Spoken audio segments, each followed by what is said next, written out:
Sherwin, history was made last night, the first ever virtual party convention in the US. What's the general assessment of night one? And tell us a bit more about some of the themes coming out. Yeah, this was big tent politics from the Democrats, and I do apologize. I have some construction workers outside my window, so if you hear drilling, it's not my indigestion, Francis. But spare a thought for Milwaukee, Wisconsin, that was expecting a $200 million injection, with thousands of Democratic delegates expected to descend on Milwaukee, Wisconsin for this convention. But as you correctly point out, history made. We were looking for a number of technical glitches, just being well versed in virtual correspondence these days. It tends to have some technical glitches here and there, and not too bad. So a lot of work going into the front end of this Democratic convention, and some of the themes to emerge, of course, as you well know, the coronavirus played out very broadly in terms of the number of speakers we heard from, 170,000 dead in this country, its impact on the economy, its impact on education. You heard there from Bernie Sanders talking about climate change. Of course, the Black Lives Matter movement was raised by the former First Lady,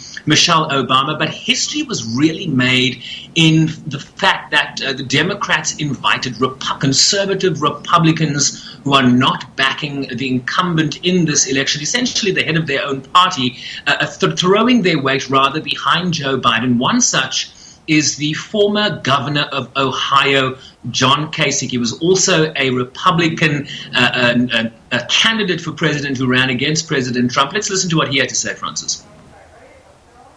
I'm a lifelong Republican, but that attachment holds second place to my responsibility to my country. That's why I've chosen to appear at this convention. In normal times, something like this would probably never happen, but these are not normal times.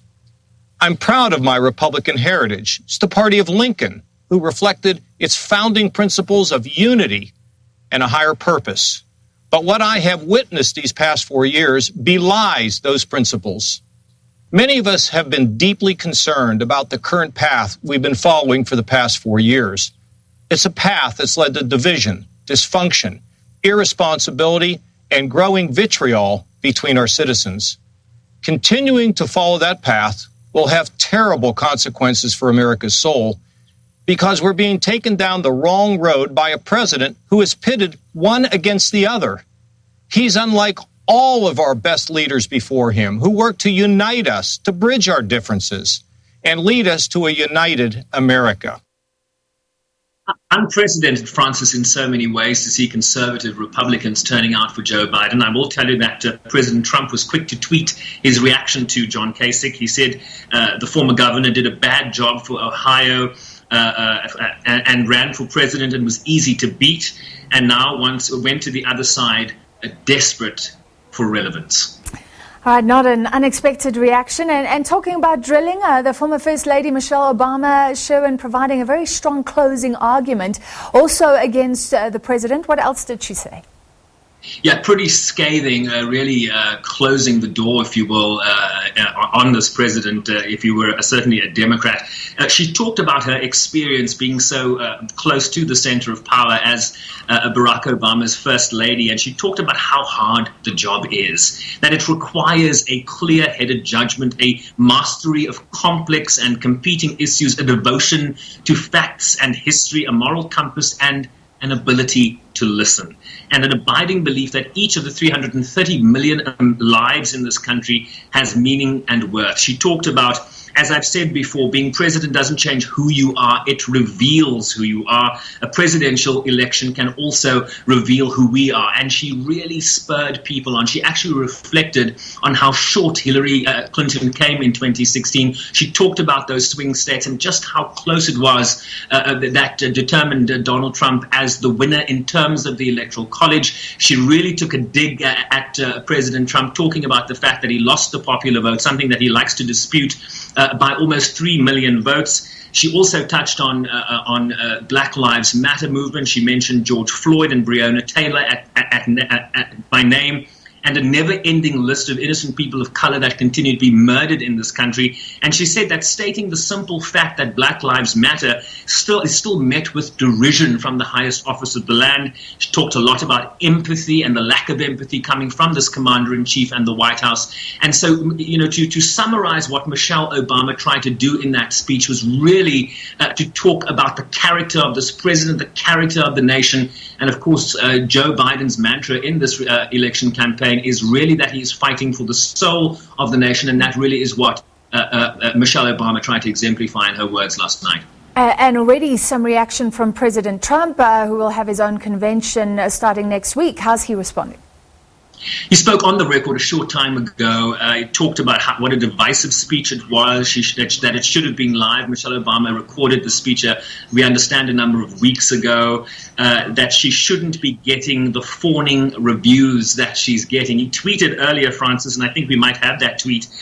Somebody please explain to Michelle Obama that Donald J. Trump would not be here in the beautiful White House if it weren't for the job done by your husband, Barack Obama.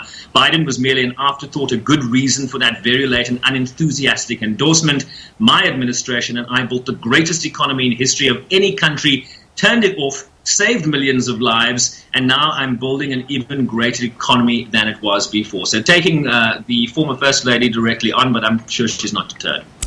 No, so throwing forward to tonight, what's on the cards for day 2 of the convention?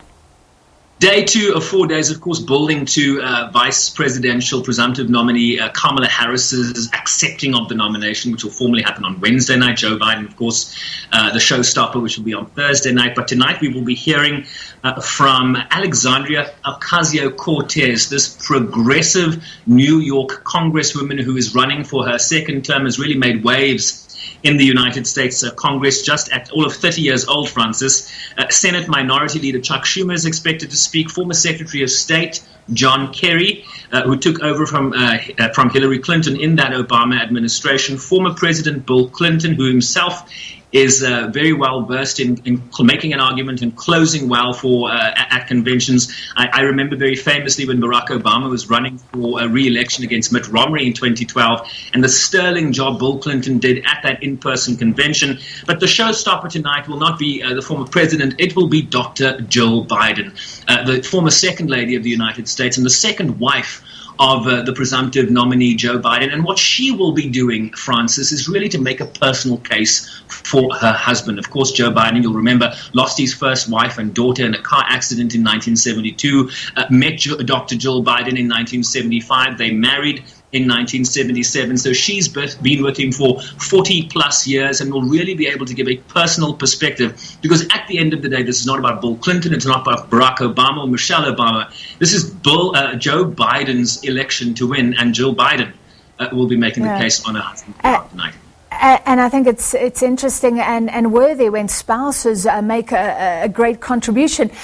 Sherwin, finally, in your insert there, you mentioned a woman. We saw her speaking about her father who trusted the president about COVID-19 going away, and then he died.